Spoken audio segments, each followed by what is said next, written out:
غير المغضوب عليهم ولا الضالين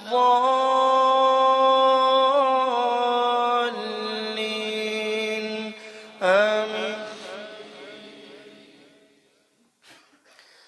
وإن خفتم شقاق بينهما فابعثوا حكما من أهله وحكما من أهلها إن يريدا إصلاحا يوفق الله بينهما إن الله كان عليما خبيرا.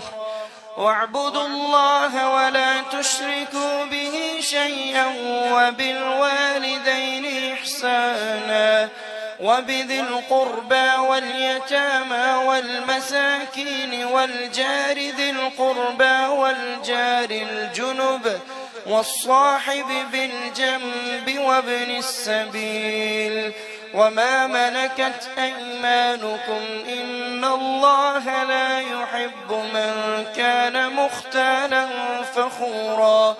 الذين يبخلون ويأمرون الناس بالبخل ويكتمون ما آتاهم الله من فضله وأعتدنا للكافرين عذابا مهينا.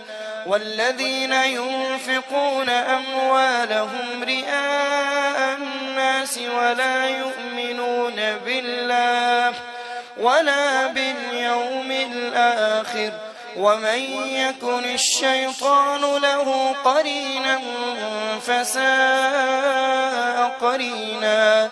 وماذا عليهم لو آمنوا بالله واليوم الآخر وأنفقوا مما رزقهم الله وكان الله بهم عليما.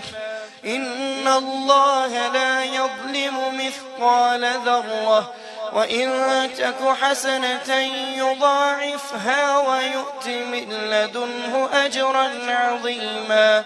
يومئذ يود الذين كفروا وعصوا الرسول لو تسوى بهم الأرض ولا يكتمون الله حديثا. إن الله لا يظلم مثقال ذرة وإن تك حسنة يضاعفها ويؤت من لدنه أجرا عظيما. فكيف إذا جئنا من كل أمة بشهيد وجئنا بك على هؤلاء شهيدا. يومئذ يود الذين كفروا وعصوا الرسول لو تسوى بهم الأرض ولا يكتمون الله حديثا.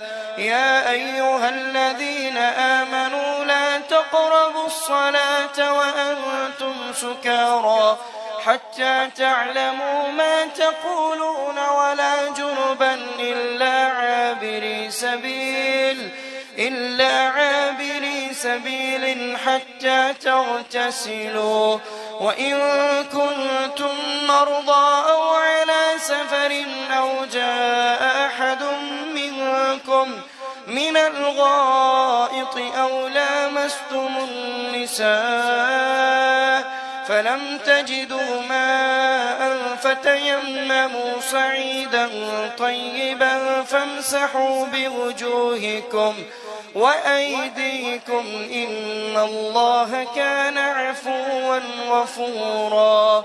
ألم تر إلى الذين أوتوا نصيبا من الكتاب يشترون الضلالة ويريدون أن تضلوا السبيل والله أعلم بأعدائكم وكفى بالله وليا وكفى بالله نصيرا. من الذين هادوا يحرفون الكلم عن مواضعه ويقولون سمعنا وعصينا واسمع غير مسمع وراعنا ليا بألسنتهم وطعنا في الدين ولو أنهم قالوا سمعنا وأطعنا واسمع وانظرنا لكان خيرا لهم وأقوم ولكن لعنهم الله بكفرهم فلا يؤمنون إلا قليلا. الله أكبر.